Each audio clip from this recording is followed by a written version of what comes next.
first job with the state was with the Texas Department of Commerce. And it was back during the Job Training Partnership Act, and my role was as an educator for those who served all around the state. I went around the state and trained people on how to best serve those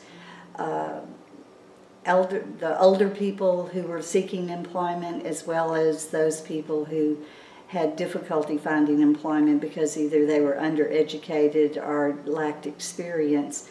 Primarily women who had difficulty having been married for many years and found themselves single, usually with a bunch of kids, and needed to have assistance in finding jobs. So that was my first role. My next role was with the Environmental Agency of Texas. I worked there throughout the merger, and probably a total of just shy of 10 years for the environmental agencies. And I feel I was more of a social worker and a person concerned not so much about making the high salaries I could have made in the private industry, and the idea of even receiving less in my pension check is very frightening, very scary. I'm so dependent upon my pension that would be what I would live off of in my elder years.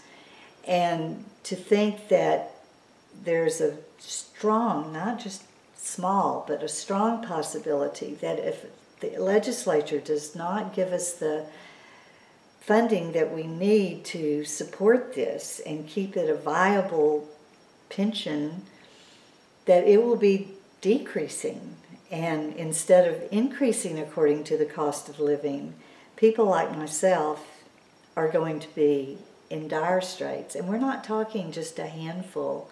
We're talking 100,000 people. It's going to be hard to turn it around if we reach that point where we can no longer be a sustainable entity, and the ERS is not able to sustain paying the pensions that all of us have invested in. It's not like this is a free ride for those of us who were once there. We've paid into this.